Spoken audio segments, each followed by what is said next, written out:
नमस्कार, मैं हूं हेमेंद्र शर्मा और आप देख रहे हैं एमपी राउंड अप।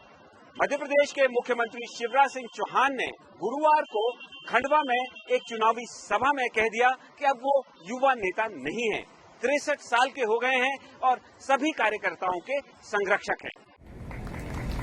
मैं हर कार्यकर्ता का संरक्षक हूं क्योंकि मैं अब युवा नेता नहीं हूं, 63 साल का हो गया हूं। जोशी जी, पटवा जी, प्यारेलाल जी, नारा साहब, एक पीढ़ी चली गई तो कौन सबका ध्यान रखेगा? मेरी ड्यूटी है, मैं हर कार्यकर्ता का ध्यान रखूंगा। मुख्यमंत्री के इस बयान के बाद मध्य प्रदेश में एक बार फिर से अफवाहों का बाजार गर्म हो गया है। वैसे भारतीय जनता पार्टी ने पिछले कुछ समय में कई मुख्यमंत्रियों को बदला है। हर बार बीजेपी शासित राज्य में कोई मुख्यमंत्री बदला जाता है तो बात शुरू हो जाती है कि बस अगला नंबर शिवराज सिंह चौहान का। शायद ऐसा इसलिए क्योंकि साल 2018 के आम चुनावों में जनता ने शिवराज सिंह चौहान को बतौर मुख्यमंत्री रिजेक्ट कर दिया था, लेकिन भारतीय जनता पार्टी ने 15 महीने के अंदर ही ज्योतिरादित्य सिंधिया की मदद से कांग्रेस की सरकार को गिरा दिया और शिवराज सिंह चौहान एक बार फिर से मुख्यमंत्री बन गए। और पिछले कुछ समय से शिवराज सिंह चौहान को लगातार दिल्ली भी बुलाया जा रहा है। तो क्या शिवराज सिंह चौहान ने सार्वजनिक तौर पर खुद को यूं ही बुजुर्ग बता दिया या उनके दिमाग में कुछ और चल रहा है? थोड़ी देर में हमारे साथ मौजूद होंगे सीनियर जर्नलिस्ट अभिलाष खांडेकर। हम उनसे इस विषय पर विस्तार से चर्चा करेंगे, लेकिन उससे पहले एक नजर मध्य प्रदेश की बाकी अहम खबरों पर। रैगांव विधानसभा के उपचुनाव के लिए बीजेपी का टिकट न मिलने से नाराज पुष्पराज बागड़ी ने निर्दलीय प्रत्याशी के रूप में नामांकन दाखिल कर दिया है। पुष्पराज बागड़ी दिवंगत बीजेपी विधायक जुगल किशोर बागड़ी के पुत्र हैं। पुष्पराज को उम्मीद थी कि पिता की मौत के बाद पार्टी उनको टिकट देगी, लेकिन बीजेपी ने टिकट जिला महामंत्री प्रतिमा बागड़ी को दे दिया। मुख्यमंत्री शिवराज सिंह चौहान ने पुष्पराज से बात की है और पार्टी को उम्मीद है कि वो अपना नामांकन वापस ले लेंगे। टीकमगढ़ जिले में लोकायुक्त पुलिस ने बिजली विभाग के एग्जीक्यूटिव इंजीनियर अखिलेश प्रसाद त्रिवेदी को 1 लाख की रिश्वत लेते हुए रंगे हाथों पकड़ा है। लोकायुक्त पुलिस के मुताबिक त्रिवेदी ने रिश्वत चेक से मांगी थी। शिकायतकर्ता किशोर कुमार दांगी ने उनके खिलाफ बिजली चोरी के प्रकरण में लगाई गई पेनल्टी को रिवाइज करने की एवज में 1 लाख की रिश्वत मांगने का आरोप लगाया था।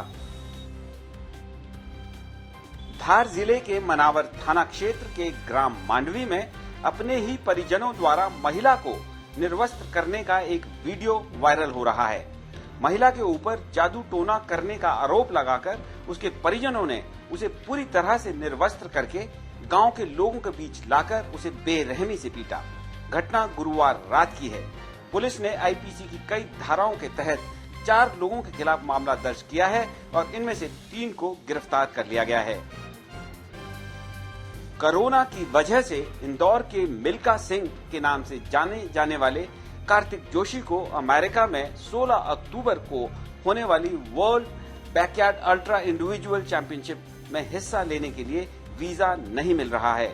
कार्तिक का मानना है कि यदि भारत सरकार चाहे तो वो उसे स्पोर्ट्स कोटा से स्पेशल वीजा दिलवा सकती है, लेकिन फिलहाल भारत सरकार की तरफ से ऐसी कोई पहल नहीं की गई है। गुड़गांव में हुई बैकयार्ड चैंपियनशिप में लगातार 41 घंटे दौड़कर कार्तिक ने पूरे देश में पहला स्थान हासिल किया था। और अब बात मुख्यमंत्री शिवराज सिंह चौहान की। हमारे साथ मौजूद हैं senior journalist mister Abhilash Khandekar. Sir, आपका स्वागत है एमपी तक पर। सर, खंडवा में शिवराज सिंह चौहान ने कल कहा कि अब वो युवा नेता नहीं है, 63 साल के हो गए हैं, संरक्षक है भारतीय जनता पार्टी के कार्यकर्ताओं के। तो अफवाहों का बाजार एक बार फिर से गर्म है कि बदले भी जा सकते हैं। कोई निश्चित बात है, जैसा मैंने पिछली बार भी आपके साथ बातचीत में कहा था कि जब यदि कर्नाटक और मध्य प्रदेश के और गुजरात के मुख्यमंत्री जिस तरीके से बदले गए हैं, मध्य प्रदेश में बदलने की बात तो लगातार चली रही है, क्योंकि शिवराज के नेतृत्व में 2023 का चुनाव लड़ा जाएगा कि नहीं लड़ा जाएगा, इस पर भारतीय जनता पार्टी में काफी अलग अलग मत है। पर अब शिवराज खुद ही कह रहे हैं 63 साल के हैं, और यदि वो क्या मार्गदर्शक बोल रहे हो, क्या कह रहे हैं, वो संरक्षक कह रहे हैं, तो मुझे लगता है कि भारतीय जनता पार्टी ने मार्गदर्शक मंडल तो बना ही दिया था दिल्ली में, और उसमें कई सारे लोगों को ठूस दिया था। लेकिन यदि शिवराज को कहीं से ऐसी इंडिकेशन मिल रही है तो क्या वो उसकी तैयारी कर रहे हैं, ये इस स्टेटमेंट से तो उनके यही अंदेशा लगाया जा सकता है। लेकिन ये बात सही है कि आज दूसरा कोई व्यक्ति ऐसा इतना ताकतवर बन के उभर के नहीं दिख रहा है सामने कि इसको भारतीय जनता पार्टी एकदम मैदान में लाए, क्योंकि लाना पड़ेगा तो वो किसी भी सूरत में उनको जनवरी या फरवरी 2022 के आसपास उनको लाना पड़ेगा ताकि वो पूरा राजनीति की जिसको जाजम कहते हैं वो बिछा सके जो भी नया नेता आएगा। शिवराज सिंह चौहान जी के बदलने की जो ये कयास है, अफवाहें, ये तो बड़े लंबे समय से चल रही हैं। हर बार चलती है, हर बार खत्म हो जाती है, हर बार चलती है फिर खत्म हो जाती है। लोगों को लगता है कि उनका दिल्ली के बड़े नेताओं से कोई बहुत अच्छा संपर्क नहीं है लगातार उनको, लेकिन फिर भी उनको बनाया जाता है।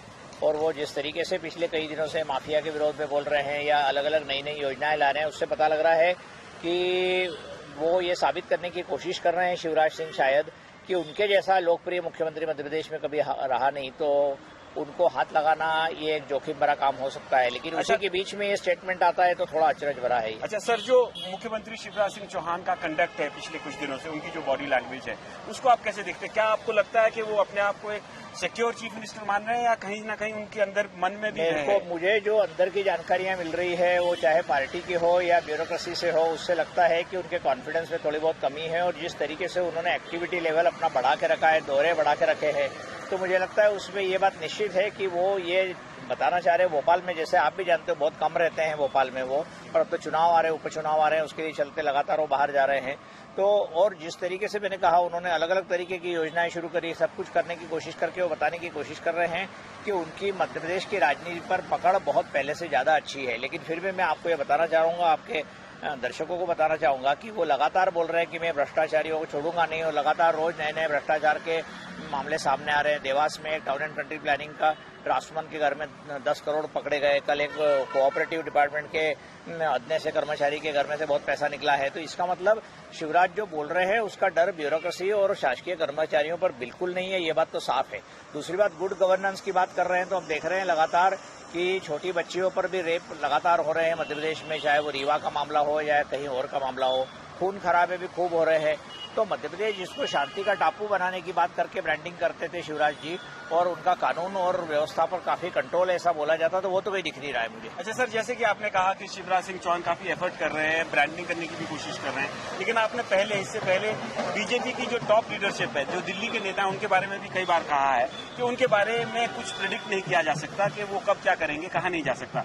तो आपको क्या लगता है कि जो शिवराज सिंह चौहान ये एफर्ट्स कर रहे हैं, इससे अपनी कुर्सी बचा पाएंगे, अपनी चीफ मिनिस्टरशिप बचा पाएंगे, या उनके हाथ में या उनके कंट्रोल में अभी कुछ भी नहीं है?